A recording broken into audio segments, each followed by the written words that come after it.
So what we're doing here in the beginning of Chapter 7 is we're really talking about physics.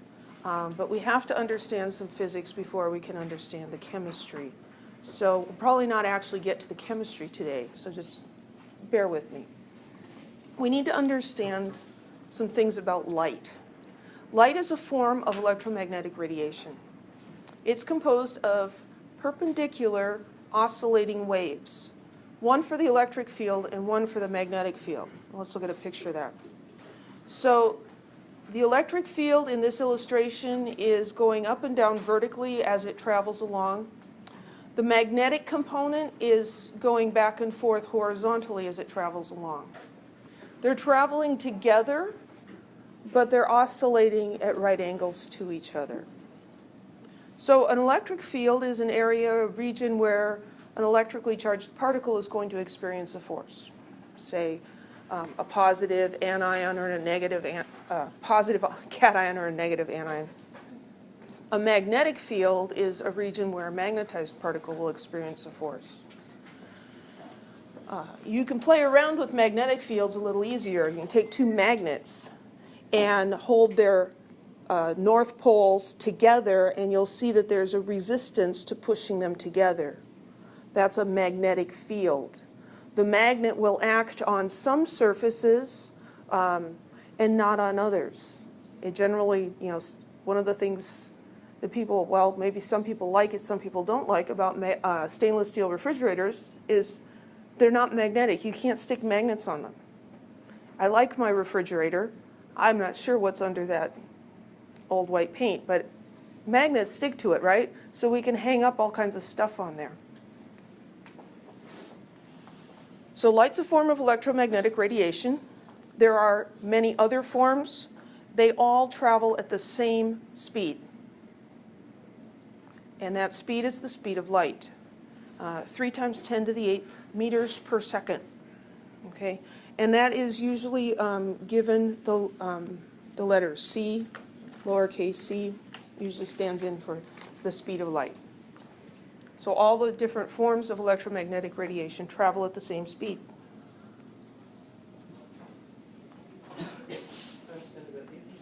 Times 10 to the 8th meters per second. Yeah, 3 times 10 to the 8th. So I think we've all observed this phenomenon where you see lightning striking or just flashing in the sky, but you don't hear it until later. The reason is that the light from the lightning is traveling at the speed of light, 3 times 10 to the 8th meters per second. Sound travels much slower, around 340 meters per second. So it takes a lot longer for the sound to reach us. We see the light almost instantly, and it takes a while for the sound to get here. By counting seconds in between, you can estimate how far away that lightning strike was. So it's kind of useful that way. So all of these waves, electromagnetic waves, travel at the same speed. There are other characteristics of these waves, the amplitude and the wavelength. So the amplitude is how high the wave is. So the wave oscillates back and forth.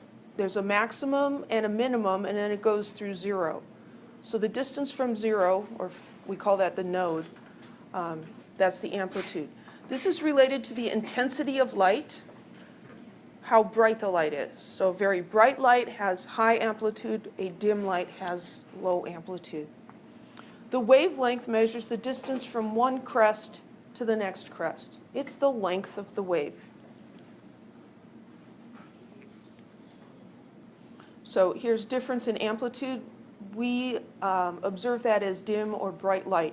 When we're looking at different wavelengths of light, our brains interpret that as different colors.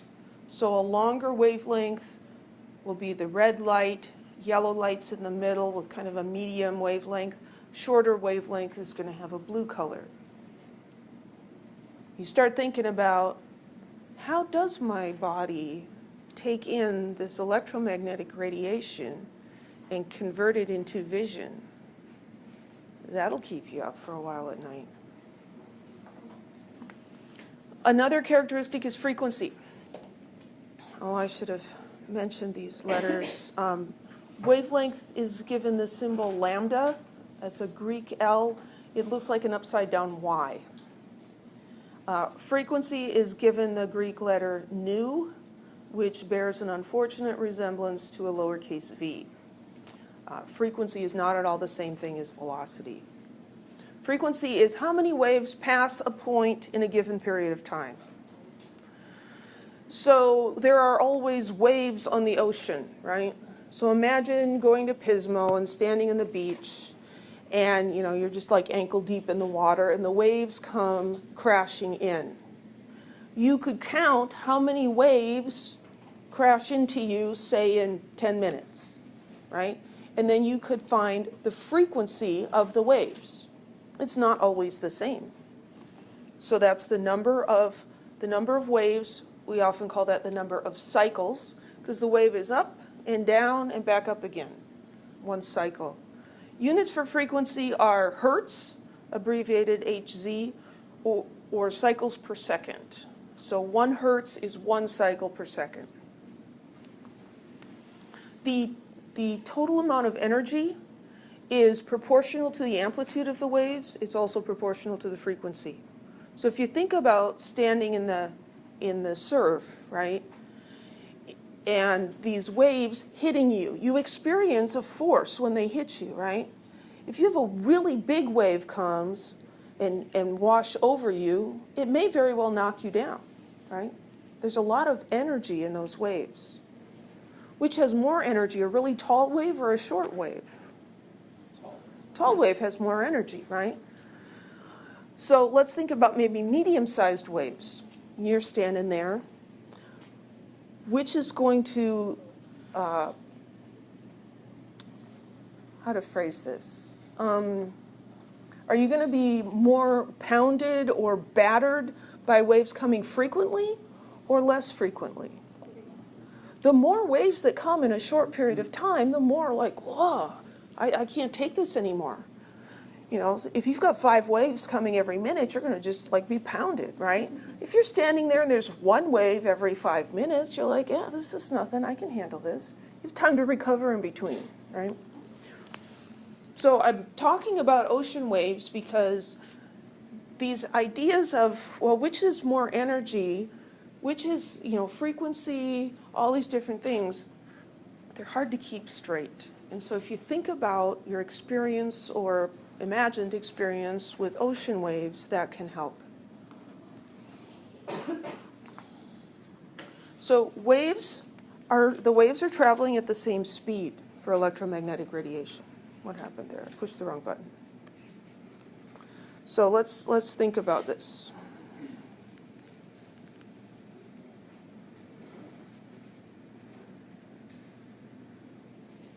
So there's 2 waves. This is the wavelength of that one, and this is the wavelength of this one. Which has the longer wavelength? The one on top, right? So if I'm standing here and both of these waves are coming at the same speed, which one's going to have a higher frequency? More waves passing me in the same amount of time? The bottom one, right? That makes sense, doesn't it? So small wavelength, high frequency. Long wavelength, low frequency. So the shorter the wavelength, the more frequently they pass. So wavelength and frequency is inversely proportional. This is a very useful little equation. The proportionality here is the speed of light. So the velocity, and we can look at that in terms of units. The units on frequency are 1/second. The units on the speed of light, meters per second, and a possible unit for wavelength would be meters. When we take these units, the meters cancel out, and we end up with 1/second. So if we know the speed of light and the frequency, we can find the wavelength, or the opposite. If we know the wavelength, we can find the frequency. Any questions?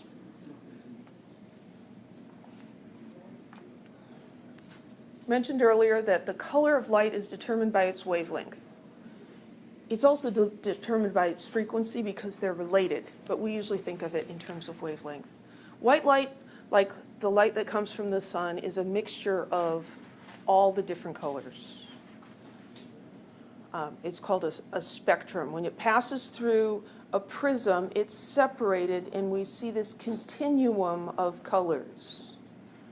They always are in the same order: red, orange, yellow, green, blue, indigo, violet.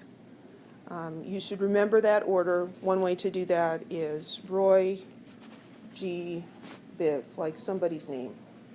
The Roy and the G part are fine. Biv would be a weird last name, but we'll go with it. Roy G. Biv.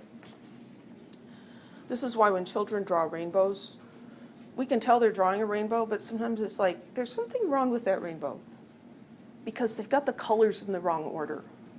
And you know it doesn't look right, but you might not be able to say exactly why it doesn't look right. When we see something as having a color, let's say this girl's shirt.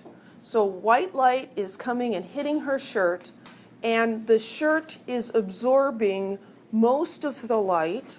It's reflecting only the red light. So the red light is reflected, it comes to our eyes, and our brains interpret that as red. Her pants are absorbing all of the colors except blue. Now that's a simplistic explanation, but that's all we need. So let's do a calculation here. A laser dazzles the audience in a rock concert by emitting green light with a wavelength of 515 nanometers. Calculate the frequency of the light. Well, this is one we need that equation for. The frequency is equal to the speed of light divided by the wavelength. So the speed of light is 3.00 times 10 to the 8th meters per second. And we're going to divide that by the wavelength, 515 nanometers. Are those units going to work out to 1/2? They're not. Because they've got nanometers and meters, and they're not going to cancel. The simplest thing would be to convert the nanometers to meters. A very easy way to do that is to say, well, instead of writing the prefix nano, I'm going to write what nano means. Nano means 10 to the minus 9. So this is 515 times 10 to the minus 9 meters.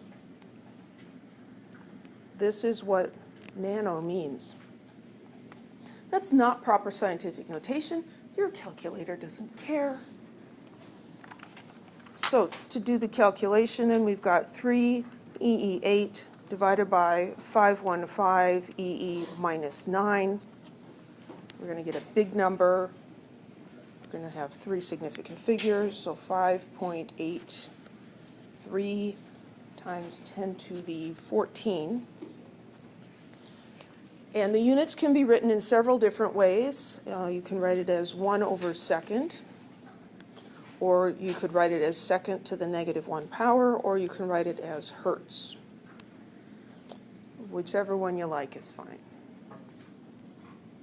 So 5.83 times 10 to the 14th waves pass a point in 1 second. That's a very high frequency. Any questions?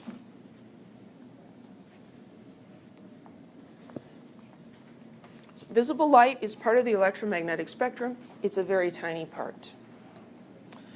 There's radiation that has shorter wavelengths. That's a higher frequency, and there's ones with lower. Okay, so just we got to get this straight in our heads. Okay, so just looking at those waves, which one looks more energetic? the bottom one. It looks like somebody jumping up and down, me, pick me, right? And this is like slow. I look at this and I think this is low energy and this is high energy. The fact that it's not a scientific way of relating those doesn't matter if it works. So short wavelengths, high energy. Shorter wavelengths are going to be things like gamma rays. Those are at the far end of the high energy end, and radio waves are at the low energy end of the spectrum. Those high energy radiation can damage biological molecules. One of the ways it does this is by converting molecules to ions, and then they behave differently, and that can really mess things up. Kill you, actually. So here's the entire electromagnetic spectrum. It's a very common way of looking at it. So we have a couple of different scales here. There's frequency and there's wavelength. Okay, so we see as the frequency gets higher, the wavelength gets smaller. And we looked at that relationship before. Right here is the visible light. It's this little tiny part in here. So it's around here, around 10 to the minus 6 nanometers. Because that's so tiny, yet also so interesting to us, we've blown it up. And here we're looking at just the visible spectrum from 750 nanometers to 400 nanometers. Okay? This is not intending to suggest that violet light has the same energy as gamma rays. It doesn't. This is just blown up. It's actually right in here. Gamma rays have much more energy than visible light. So this is the high energy end. This is the low energy end. I'm not going to specifically quiz you on the order of these different types of radiation, but it may come up.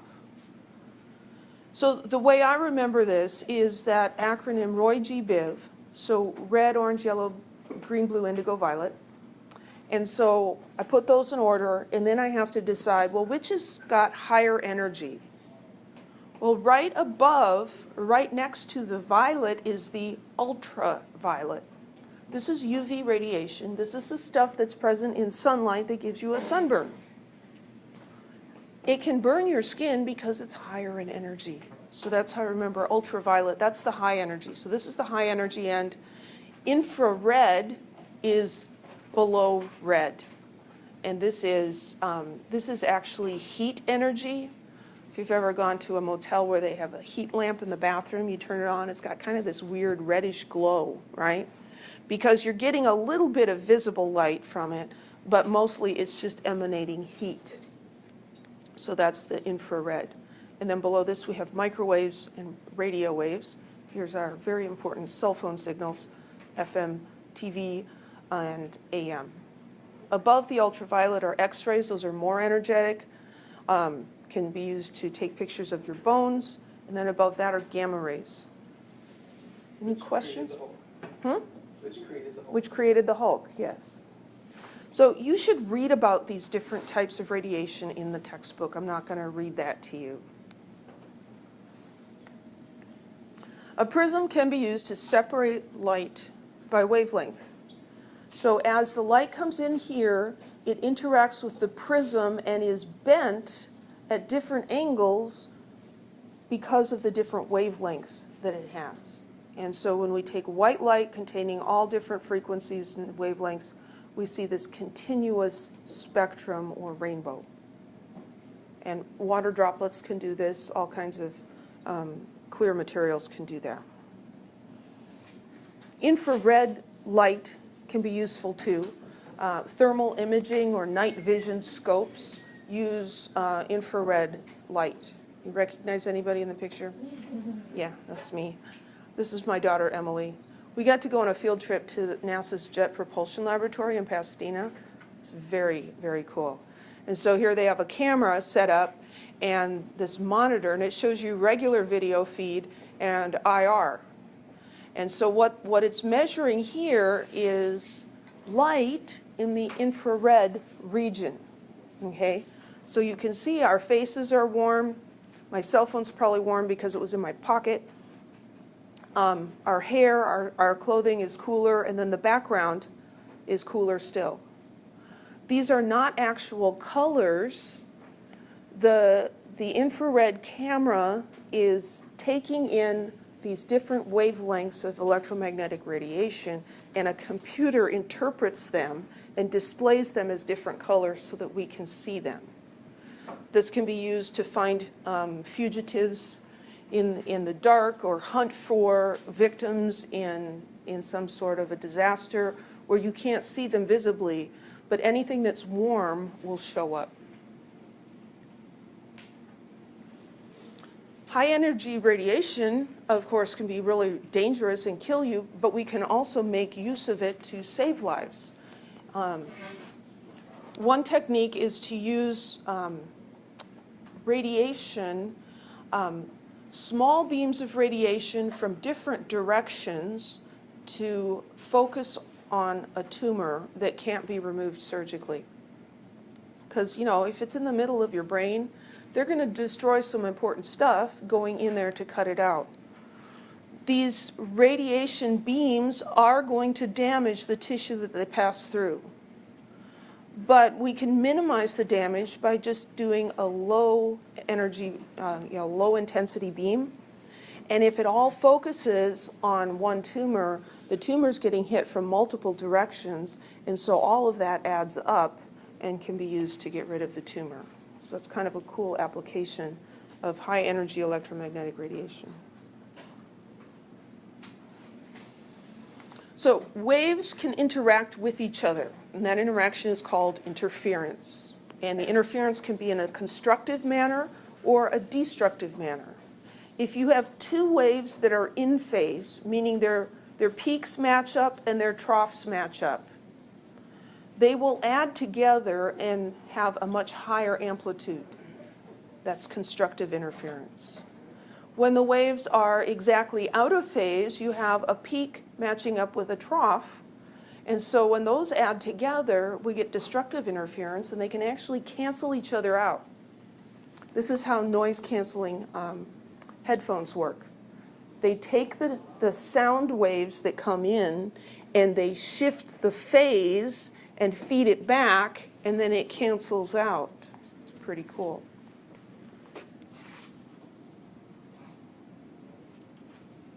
Another thing that waves do is they diffract. So when a wave that's traveling encounters an obstacle, or it encounters an opening in a barrier that is of the right size, the waves bend around it. They don't just stop. Particles don't do this. Particles either hit the barrier or they go through. And we can get, with two slits, we can get interaction of these diffracted waves and get an interference pattern. That interference pattern is characteristic of all light waves. So here's an illustration of this. So here you have waves coming towards an opening in this barrier. And it's important that the opening here be roughly the same size as the wavelength of the waves. So what we're seeing here is just, we've drawn lines for the wave crests. And as they come and hit this, they diffract, and they now have a curved shape after they go through. Particles, when they hit a wall like this, they either hit the wall and stop, bounce back, or they hit the hole and they go through. We don't see a diffraction pattern. So we can use these concepts here to identify, is something behaving like a particle, or is it behaving like a wave? If we see a diffraction pattern, it's behaving like a wave. This is how you get a diffraction pattern. So here you have a single light source, so all of this light is in phase, and it's shining outward from that source, and we have two slits that are fairly close together. The light diffracts through this slit, the light diffracts through that slit. It continues on, and then they start to meet, and as they meet, there are places where the waves are out of phase, and we see a dark spot. places where they're in phase and we see a bright spot. Let's look at a video about that, and then we'll talk about it again.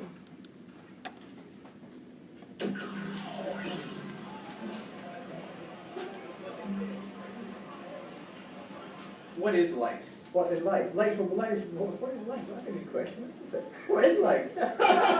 Isn't it an element? Light is brightness, I guess. We have auras, We all have auras. which are light. Yes, they are. It lights up the room. It makes it not dark. What's the difference between blue light and red light? I can't. It goes in your eyes and then you see stuff. They range from white to red to orange to green. It's like the chakras of your body. Can you see my aura? No, not particularly right now. Is it too bright out? It's very sunny out here today. Does that make it harder to see someone's aura? Not necessarily. If I was to explain it to a blind person, right, Yeah. it would be the difference. You see nothing whatsoever as a blind person, whereas I see things in front of me. To be fair, the question of what light is not an easy one. For centuries, the greatest minds in science debated this issue. In the late 1600s, Newton proposed that light was a stream of particles, or corpuscles. He proposed this in his treatise Optics. But at the same time, a Dutch physicist named Huygens proposed that light was a wave. And this debate raged on until it was settled by the experiment I've recreated today. Thomas Young's double-slit experiment. To make sure I got the experiment right, I went to the original source. With the help of Brady Heron, I managed to get into the vault underneath the Royal Society in London. There I found Thomas Young's handwritten notes from 1803. I brought into the sunbeam a slip of card, about 1/30th of an inch in breadth, and observed its shadow, either on the wall or on other cards held at different distances. Besides the fringes of colors on each side of the shadow itself was divided by similar parallel fringes of smaller dimensions. Wow. This is an experiment so simple that you can make it at home, and yet so fiddly that I have never seen it before done with sunlight. I was thinking about doing it in a box, like a fridge box. And you can take it out on the street. Taking it out on the street. Could I possibly interview you guys for about a minute? We're doing a science experiment. What I have here is an empty box. And this is a little eyepiece where we can look in, and this is a hole. And I'm going to place this slide above that hole. And if you look closely, you'll see that there's two openings. Very narrow openings side by side. It's a double slit. Now before we have a look, we need to tilt it towards the sun a little bit. So we want the sun to hit this double slit directly. What are we going to see on the bottom? Well, the obvious thing you think you're going to see is you can see two lines. 2 lines on the bottom of the box, and 2 bright bands. Two little lines. Yeah. I think it'll be one line for two. I'd be expecting the whole box lit up. That'd probably be a kaleidoscope of some sort. A bunch of colors. Probably, yeah. Rainbow, different colours. There, have a look. You expected to see kind of one line. Is that what you see? No. I see dots. How many? It's one circle. Oh, there's one in the middle strongest, 2 either side. The 2 on the outside are multicolored. The one in the middle is just white. Kind of a rainbow. The rainbow of colour as well. Quite a few colours and lots of little dots. Like there are more dots appearing. I think I can even see more dots spreading along. Yeah, that's amazing.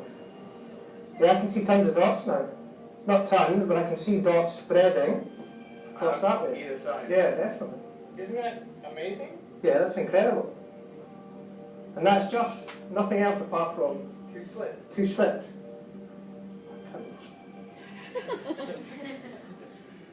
That's incredible. But all we're doing is we're putting light through 2 very narrow slits side by side. How does this make any sense? There's some kind of principle involved that the average person's not familiar with. That's the only explanation. No, I'm really confused by it, but I'd like to find out why. People were debating, is light a wave or is it made of particles? So what causes that? Well, if light were behaving as particles, you would expect them to go through each slit and just produce a bright spot underneath. So we would see 2 bright spots on the bottom of the box. But if light's behaving as waves, then the wave from one slit can interact with the waves from the other slit. I've got a demonstration here on a little pond where we can see this with water waves. I have 2 sources of ripples, which are basically like the 2 slits. When I create ripples with a single source, they travel out with circular wavefronts. Nothing particularly surprising there. But If I add a second source of ripples, then we start getting an interesting pattern.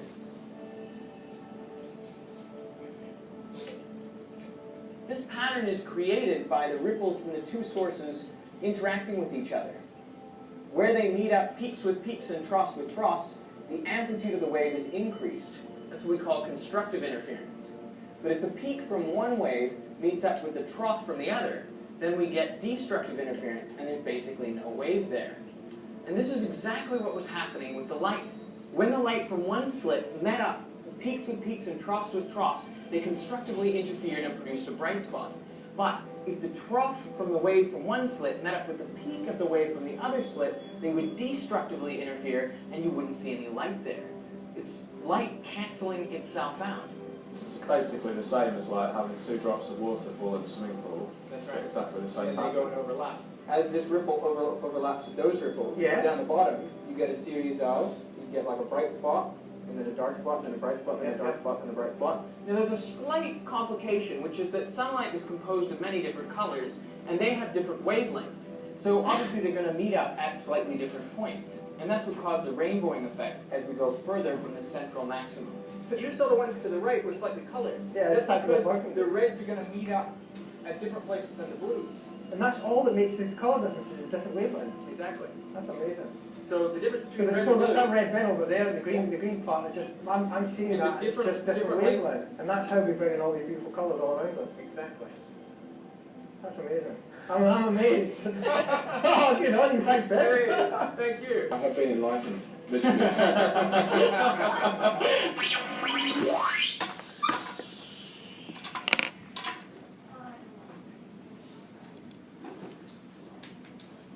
That guy just cracks me up. Anybody have any questions?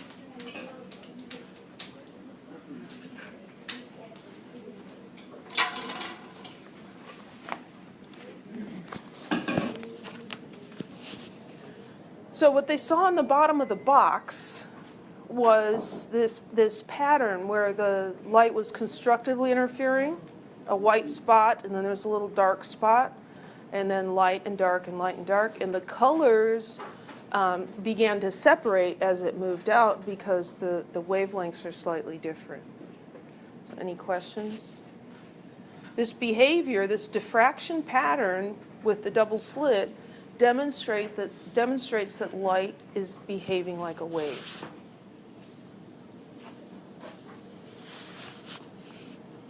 Well, let's talk about particles. We know that many metals will emit electrons when a light shines on their surface. This is called the photoelectric effect. You shine light on it, it spits out some electrons. And classic wave theory said that this was the light energy being transferred to the electrons, and that once the electron had absorbed enough energy from the light, then it could be ejected. This classic theory says only the amplitude matters, the intensity. So real bright light should shoot out more electrons, and a very dim light should shoot out fewer electrons, or perhaps it would take a while before any of them had absorbed enough energy. There'd be a lag time. This is how you would test something like this. Here's the metal surface. When light hits the metal surface, the energy from the light can eject electrons. So how can we see this happening when electrons are too small to see? Well, the metal surface is put inside of an evacuated chamber because we don't want those electrons to be hitting air molecules because they'd stick.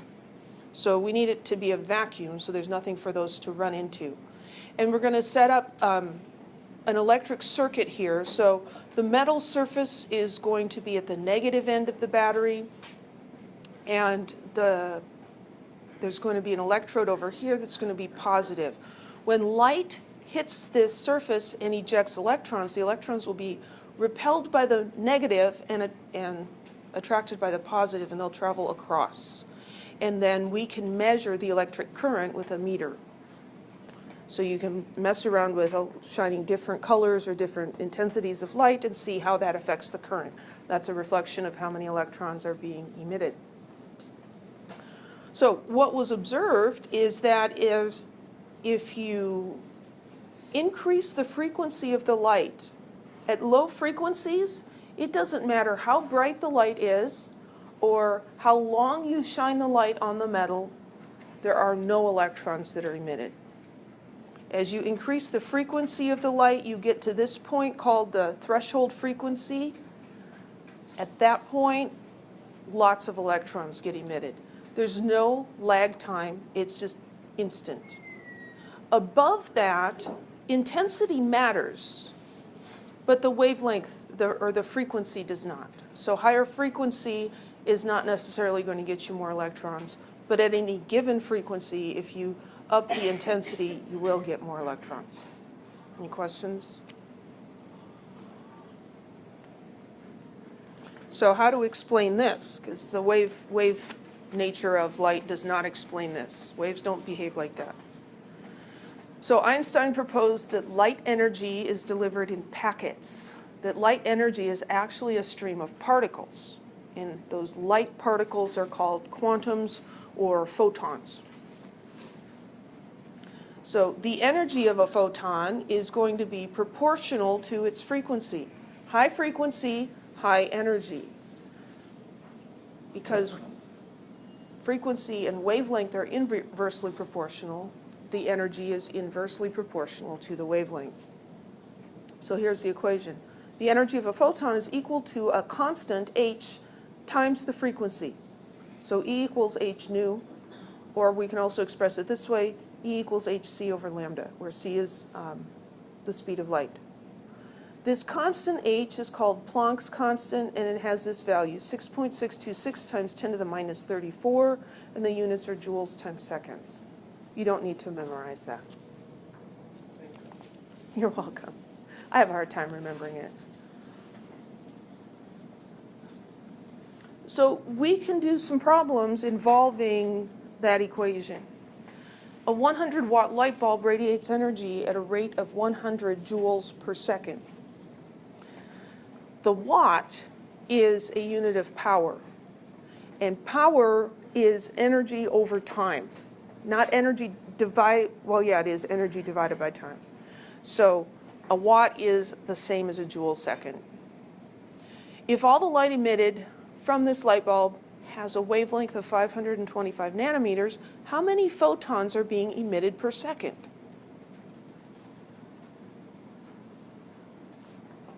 Okay, that you can't just stick numbers in and solve something. If they said, what's the energy? Or if they said, what's the frequency? We'd be like, oh, well, that's a variable in the equation, and that's okay. But they're asking how many photons per second. Well, could we calculate the energy of one photon? Sure. This equation, E equals hc over lambda, and here's h. We could calculate the energy of one photon of this light. That's not what I meant to do. Okay.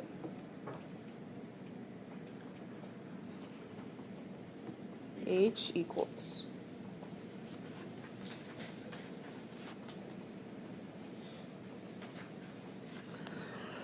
just going to write this down before I forget.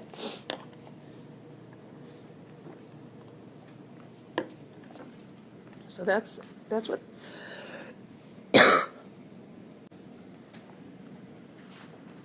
and the equation for the energy of a photon is hc over lambda. C is the speed of light, 3.00 times 10 to the 8th meters per second. And then we need lambda. Lambda is the wavelength, so lambda is 525 nanometers.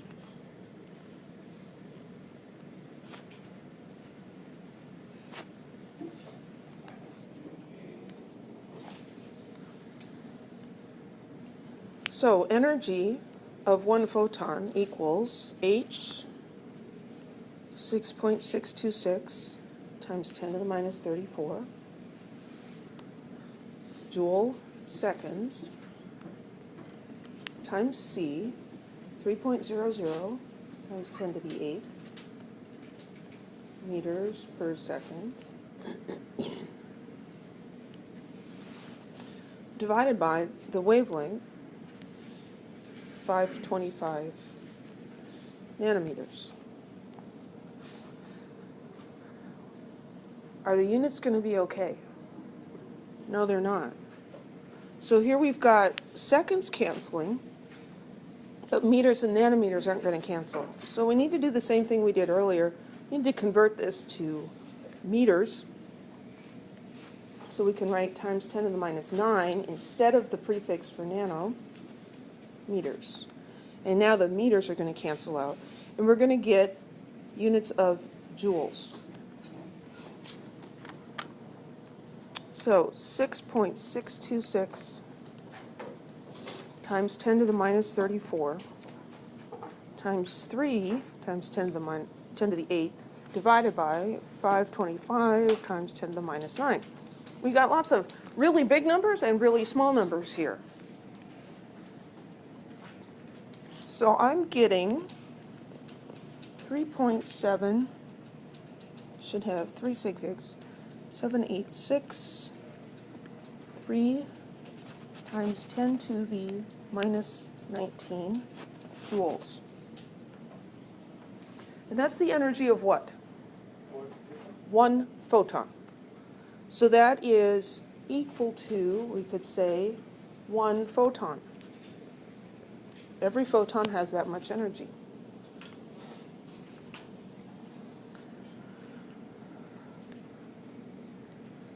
Well, we're given 100 joules per second, and what do we want to find? Photons per second, right? We're trying to get to photons per second. Well, this is a relationship between a photon and an amount of energy in joules. We can use this as a conversion factor to convert the 100 joules per second into photons per second. I'm going to do it way up at the top here. So 100 joules per second. I want to put joules on the bottom, and I want to put photons on the top. 1 photon, and this big old ugly number, 3.7863 times 10 to the minus 19 joules. So 100 divided by that thing, and we're told to use 3 sig figs. This 100, strictly speaking, we'd have to say that's only one significant figure, but it really is more than that. It's an ambiguous number. So I'm going to round this 2.4 times 10 to the 20th photons per second. Curiously, if you're going to make the 100 into 3 sig figs, how do you notate it? Just scientific. If you wanted the 100 to be 3 sig figs, you could use scientific notation, or you could say 100 decimal point. Scientists get that. Other people don't. But then again, other people don't care about significant figures. So. The other thing is, like, if you put, it's going to be, you're not particularly going to notice the point. But Right. if you put 0.0, that gives it an extra signal. Right. And that's one of the drawbacks. So if we have 100 point, you may not notice the decimal point. If we stick a 0 after that, now we notice the decimal point, but we've added a significant figure that isn't really there, and so that's all just not very good. And that's why scientific notation is better, times 10 to the second joules per second. That's clearer. But in practice, a 100-watt light bulb, well, does it really matter if it's like actually 95 watts? Not really. They're not manufactured that precisely. So any questions? This is where being able to do dimensional analysis, to work with units, can really save you and help you answer a question. Because there's so many different questions that can be asked. You can't memorize a pattern for every single one. You have to be able to put units together. You also need to do something like this, which does not involve any math. Arrange three colors, these three colors of visible light, green, red, and blue, in order of increasing wavelength, in order of increasing frequency, in order of increasing energy per photon. And I pretty much promise you there will be a question of this type on the next exam. So how do we do this? I don't advise memorizing anything. That's not how I would do this. I would think about this, okay? So maybe over here, I'm gonna draw a little electromagnetic spectrum for myself. It's visible light, so I'm only interested in that part of it. I remember Roy G. Biv. So I'm gonna write red, orange, yellow, green, blue, indigo, violet. And so here I have my red, my green, and my blue. Now the trick is, which end of this is high energy, which end is low energy, or frequency, or wavelength? How are they related? Well, what I remember is that after the violet comes ultraviolet. That's higher in energy because it gives me a sunburn. Every year. Every single year. So wonder I haven't died of skin cancer yet. So this end is high energy. So the other end is low energy. And then I think about these two waves. Which one looks like it has higher energy? This bottom one, it looks hyperactive. That's a short wavelength, right? So this energy with high, this end with high energy, this is short wavelength, and this would be the long wavelength.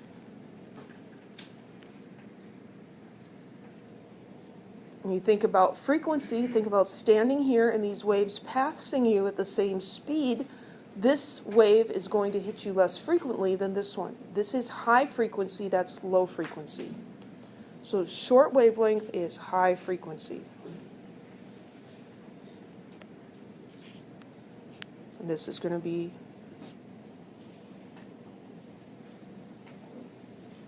low frequency.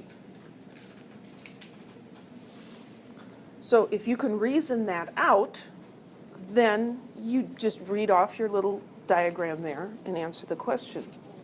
A lot of students seem to get confused about what do I do with a question like this. We want these in order of increasing. So that means you put the smallest one first, and then the middle one, and then the biggest one. A lot of times we'll use greater than, less than symbols, but commas would also be acceptable. So starting at the top, wavelength. I'm looking for the smallest wavelength, the shortest wavelength. So that's the one at this end, right? So blue, and then green, and then red. So blue is shorter than green, and red is longer than green. Frequency. Low to high is what we're doing. So frequency, well, this is the low frequency end. So this is going to be red, green, blue. It's the opposite.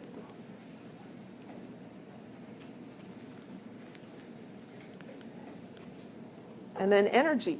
Energy per photon. Well, that's the same as energy in terms of this ordering. Low energy to high energy is going to be red, green, blue again.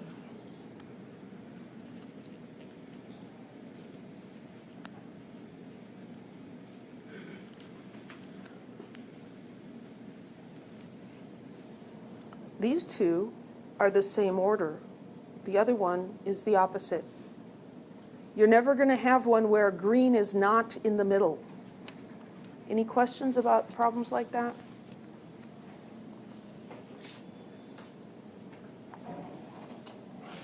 So we were talking about the photoelectric effect and electrons getting ejected. We saw in the graph there was this magic frequency, this threshold. Above that, you can eject an electron. Below that, you can't. So I have this imaginary place I call Mrs. K's chemistry land, right? In some ways, it's like Disneyland.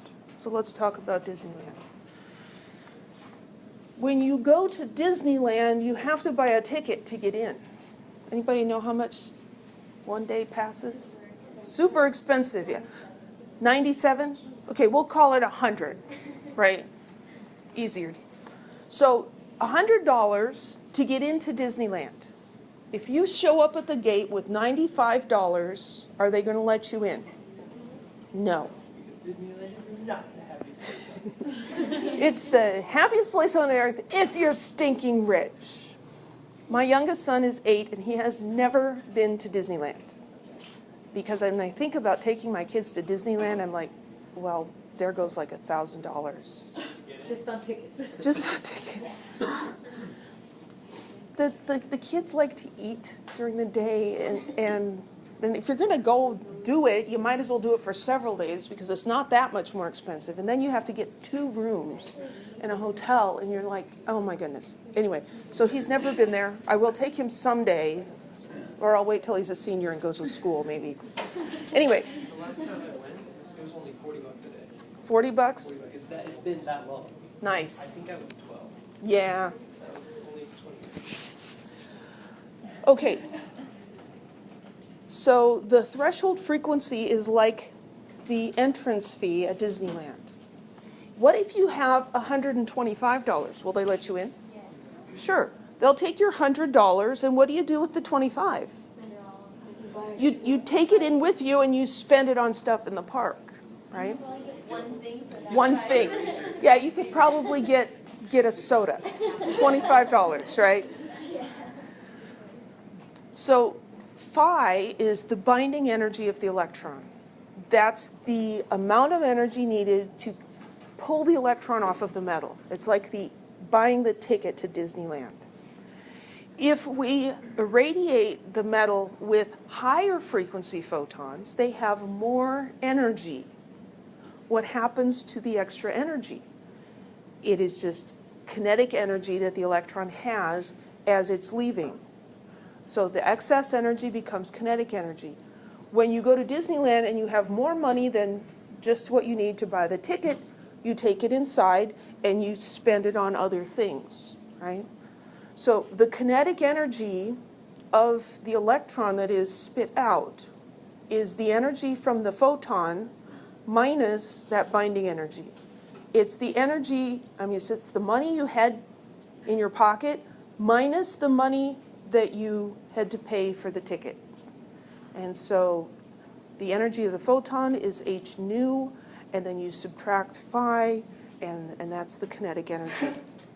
So if you have a higher energy, a higher frequency light being shined on this, the electrons that come out are going to have higher kinetic energy. Their masses don't change, so that means they're going to be shooting off faster. That's why when we look at this graph, as you go higher and higher in frequency, the rate of electron ejection is the same. Going to higher frequency doesn't eject electrons at a faster rate. There is a difference, though. The electrons that are ejected by light up here have a lot more kinetic energy as they're leaving than these do. I guess you could think about that as the kid buying candy, right? And the kid with a larger wad, when he gets there, can buy more candy and get more hyperactive and run around faster, right? So any questions? Yes? Is the intensity the same as energy? The intensity of light is related to the energy, but it's not related to the frequency. It's the brightness of the light. So a brighter light has more energy, but let's say if we're talking about green light has a specific wavelength, a specific frequency, and therefore you can calculate the energy of a photon. A brighter green light is going to have more photons coming at you, but each of the individual photons has the same amount of energy. And so this photoelectric effect demonstrates the particle nature of light, because it's one photon hitting has to have enough energy to spit the electron out. It doesn't matter how many hit with lower energy, no electrons are going to come out. Does that answer your question? So let's look at this example. Suppose a metal will eject electrons from its surface when struck by yellow light. What would happen if the surface is struck with ultraviolet light? Well, is ultraviolet light higher in energy or lower in energy than yellow light?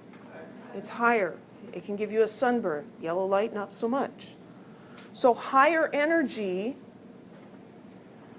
does that mean that we wouldn't get any electrons? No, we definitely get electrons. It's above that threshold frequency. So electrons would be ejected. All of these are electrons would be ejected. And they're talking about kinetic energy.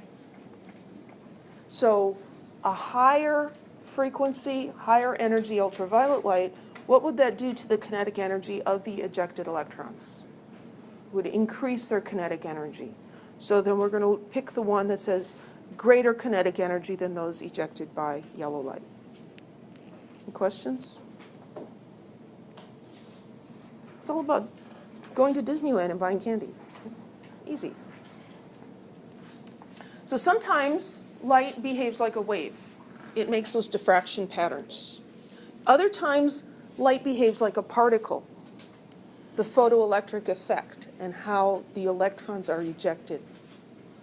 Which behavior you observe depends on the particular experiment. You can't observe both at the same time.